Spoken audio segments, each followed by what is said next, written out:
Hey everyone, welcome back to another episode of DorksideCookies Titanfall 2 playthrough. And we're about to see Leiden. Oh, I'm probably gonna die a few times. I can't remember this. Okay, yeah, I got it. Never mind. We got it. Never mind. I'm actually a pro. It's fine. It turned out I'm good. I want to edit that No. and take the just put on replay, like maybe on my phone I have a button where it says Leiden's just saying, "I'm a pro." Oh, we all can have our dreams. I'm probably going the wrong way. But I was mentioning last time, like Guild Wars. And I just wish there were more games like that. Oh no, is this the right way? I feel like this is the right way. Wait, like what? Maybe I just go that way. Well, because Guild Wars was an action RPG. Yep. And like the only way you would avoid, so the enemies existed in a true 3D space. Yeah. And so it wasn't just like how close they were to you, but it was whether or not they were even truly facing you that mattered. And if they were above you or below you, that changed whether or not they could actually attack you. And paying attention to their animation, you could dodge roll to gain invincibility frames, to actively avoid their attacks. Why is it important that you get invincibility frames instead of just not being where they are? I'm going to assume just because it's first generation. This was like, I think the game is 5 years old now. Yeah. So it was just first generation. They couldn't, like I would imagine if you did it now, like you wouldn't just simply give the player character invincibility frames. That's not good enough. Yeah, because things like invincibility frames and things, it just seems like such an Asian game design standard. Like yeah, we've given up. We can't possibly make a simulation so that you can truly experience this play. So instead, we're just gonna have weird hacks that are just pushing the ball down the road. Well, and giving them the benefit of the doubt. Again, the game's like 5 years old. And I think I mentioned I did try to play it again because I had such fond memories, and it was a truly awful experience. Because my expectation of the game, of what I get out of my games, are different now. Yeah, sure.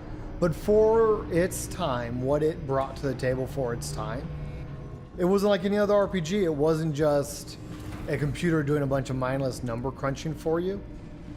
And your whole goal was just to grind and get the prettier things. Like that wasn't the only goal of the game. Yeah. And I liked that very much. The more engaging action-y. There were some bad sides to it. Like, well, first off, one of their design intents was to break the Holy Trinity style of gameplay. They didn't want people to feel like, oh, you have to be a warrior, oh, you have to be a healer. And if you pick this class and you're not a healer, then you're a bad player. They didn't want people to feel like that. Yeah. But they didn't quite pull I don't think they kind of quite pulled the concept off expertly. Because what ended up happening was everybody was a damage dealer. And if you couldn't dodge roll right, you were just bad. And that kind of sucked. Because it ultimately made things a little boring. So, what happened when 4 people showed up as healers? Nobody ever did. And you actually got ridiculed. If even one person showed up as a healer, that guy usually got ridiculed for slowing the group down by not being a damage dealer that just dodge rolled. And so while there was a lot of things that were great about the game. That just sounds like you've just made the holy single. Yeah.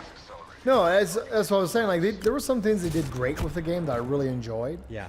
But there was some distinct issues with the game that I guess basically I'm just in my world I'm waiting for Guild Wars 3 where it's the next iteration and they're just doing a better job with everything they've learned up to this point. I almost don't want to play anything like that isn't based off of something more similar to Rocksteady games. Okay. I really like the rhythm games turned into action. It Okay. makes sense to me, and it allows amazing looking Legolas style visual. Well, no, that's kind of what I'm getting at. Like in my head, the next version of Guild Wars 3 would feel more like Batman. Okay. And if somebody made that, then like I'd probably get back into MMOs. I don't want to get back into MMOs. If I get back into MMOs, it'll be like on an Oculus Rift. They've built some sort of VR or something. What's wrong with MMOs? I just think single player games Always offers have better story. Sure. They can have better story anyways. And if a game doesn't have better story, then I want really cool game mechanics, and I don't want to care about story. And you're probably never going to get that with an MMO. Yeah, you just probably not. I think MMOs are just another genre instead of the mega genre. Yeah. Right? They kind of became the mega genre for a while, and the big money was from MMOs. But I think it's kind of cool that you've got so many different genres now that each have like their fans and big money. I forget what I'm supposed to do here. I can't remember if I'm supposed to just survive or actually try to kill these things. Are those brains? Yeah, they kind of made them look like brains. They're just walking landmines. I like them. They're cool, but that's all they are, just walking landmines. No, just recently you were playing the Star Wars The Old Republic. I'm a sucker for Star Wars The Old Republic. Why is that? I have a lot of invested time into it. Is that it? I feel like the story is good. Okay. And my character has a background that I like seeing him do more stuff. Oh, because it did like kind of make your character more personal in that game, right? Yeah. And people respond to you like you're a real thing, And rather they have a than history rather than inanimate player 101. yeah, and they're constantly referring to the things you've done, the decisions you've made. It's a little bit weaker now because I think their budget was cut so much by EA that effectively there's only one story now. Okay. And that one story doesn't make me personally feel that much like I'm playing the most badass bounty hunter that's ever been in the universe. Instead, it's like I'm still like a champion. I'm still a powerful epic hero or villain or whatever. But everybody now has like the same storyline, and consequently, I haven't played it in 6 months. Okay. So maybe I'm done. Maybe I'm done with it. I just like every other MMO, I got like halfway or whatever. They had some like leveling bonuses, so maybe my guy's more than halfway. Yeah. But I don't know. I must be getting older. That game just it didn't work for me. The story felt like an MMO story, so kind of like what you've been hinting at, that a game designed to be single player is probably going to have a better story experience. Sure. And I felt like that was still true with this game. And it was a classic MMO, so I had like MMO tropes as far as the way that, like we were playing this one raid dungeon thing. Yeah. And it was like a water boss. You had to dodge the hot zones because you would randomly make a hot zone of danger by casting a giant spell. Okay, got it. Like it wasn't a big deal. And we did it. We did an okay job, but the rewards kind of sucked. Yeah. So we're like, okay, let's try it on the harder mode. We know how to play it. And he absolutely crushed us. And right away we're like, oh, he crushed us not because he's faster or the area effect damage got like more intense to dodge, something we could learn and overcome. Now he's crushing us just because the numbers are now bad. Our numbers are now bad, and to beat him, we need to get more numbers. I was like, oh, it's an RPG. This sucks. Yeah, but that's not really much different than what Souls? No, that's actually literally the opposite of Dark Souls. No, it's not. No, it's not. It is. It's absolutely not. This is why it's not.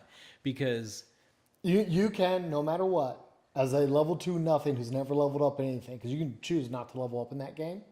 that's Dark Souls exactly. and You're Bloodborne, proving my point. you can go and beat that game. If we had been good enough, like probably ridiculously good enough, then we could have beaten that boss at that higher difficulty. But we weren't ridiculously I don't good think we enough. could have. I think we could have. Stop getting caught up in your games. He did like one attack and it obliterated us. We shouldn't have let that one attack hit us. Point taken. I don't think we can. No. Remember, like it's a classic RPG. You can't. You're going to take damage no matter what. You don't get to dodge it. And the real reason why we lost was my character was underleveled and could not out heal the amount of damage he was doing. Damage that was unavoidable. Okay, He did a lock on attack or whatever, and you can't avoid that lock on attack. Security breach. Maybe. And he spawns ads that you can't avoid because ads just run up and smack you in the Consider face. this overkill. Those That game doesn't have active dodging. there's so many different powers to control and lock down and deflect and things that I don't know if your heals just were outright not enough.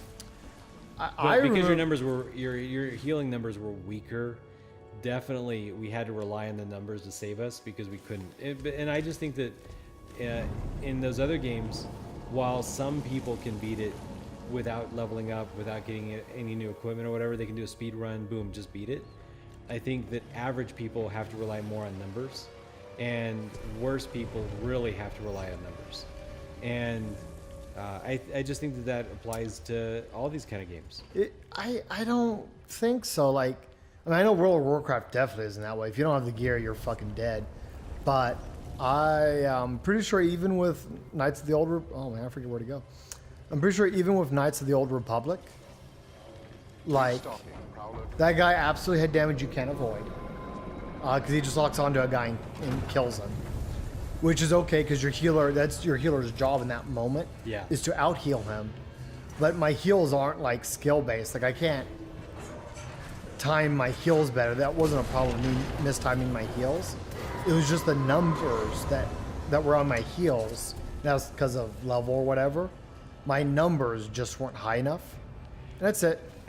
But I just think it's a dial. And I do think that what you're saying is true. But I also think that in whatever Souls, you have to rely on numbers as well. And that's like certifiably wrong because not me. I'm not good. So No, I'm only talking about you. I don't care about some guy on YouTube that. I do care because that's the potential of the game. Just because But it's I'm not the bad- reality. How's that not the reality? Because the reality Because is for you get to watch it happen. That's why I'm saying the dial. I'm saying that in SOTOR, while me or you, for some bosses, Oh no. may not be able to beat those bosses without going and grinding some better numbers, other people could beat it with less numbers. Now, this particular boss battle that you're talking about with the water and electricity and everything, we may or may not have been within margin of being able to beat it with the numbers we had, but we didn't have the skill. But there was definitely a point where even if we had better numbers, we would not have won. We needed either a heck of a lot more numbers or some more skill and some more numbers. And that applies to all of the RPG like games. It's just a matter of where is the game designer dialed it in. Well, I guess what I'm saying is in SWTOR, you'll never get a level 2 guy naked winning the game. Absolutely impossible for a level 2 naked guy to win the game. Absolutely impossible. You'll never see that video out there. Whereas in Bloodborne, you'll see a level 2 naked guy beat the game. And why does that matter to you? Because you're not that guy. I can lean towards it. I mean, I showed you before in Bloodborne, just as an example. I beat the game once. I missed kind of one of the unlocks. I loved the game so much. Yeah. I wouldn't play the game a second time. Loved it. I just loved it way too much. Yeah. All I wanted was that unlock. Yeah. I didn't level my character up again. I didn't need to. I just blasted through the game. Yeah. Because I'd learned and gotten better at it. That's the start. Like if I wanted to keep going with it, I could have done a third, fourth, fifth playthrough as I got better and better, and then done it naked. I could be one of those, and like it's entirely possible. I chose not to. I don't have that time.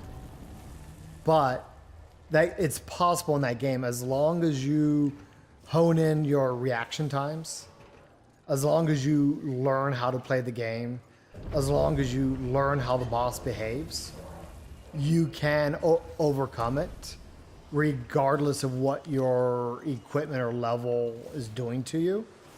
Because there's a level of skill that's dependent upon you that makes it happen. Whereas in a game like SWTOR, doesn't matter how long I play, doesn't matter how good I get, doesn't matter how well I read the boss, I will never be able to beat him because of the numbers. There's like a hard stop on what I'm able to overcome. And unless I commit to the grind, I will never get past this part of the game. But do you understand how for 80% of all the players, it's exactly the same effective experience? Okay, I don't care about other players. I don't play for them. I play for myself. No, you don't care about yourself because you don't invest the time to play naked. I do care about myself. I care about the good gameplay I enjoy, and the fact that I could play Bloodborne naked. That it's possible if Even though you won't. I would. No. So I'm a 30-year-old working man. I don't have time to do it. But you know what? It's so funny because you just remind me of something I think about a lot of the time. I do frame a lot of things as if I was a kid. Okay. Well, no, because like I don't want to be an old, pessimistic 30-year-old. Yeah. And so I go into something like, man, how would that have made me? Like, I'll put it this way, just a small segue, and we'll get right back to it. How to Train Your Dragon. Kind of a dumb cartoon movie. Okay, wait. It sounds like we're going. Let's end the episode here. Okay. And we can talk about How to Train Your Dragon in the next episode. Okay. No copyright issues there. Oh, boy. All right, guys. With that, till next time. This has been DorksideCookies, and yes, we do have cookies. And yes, we do have cookies.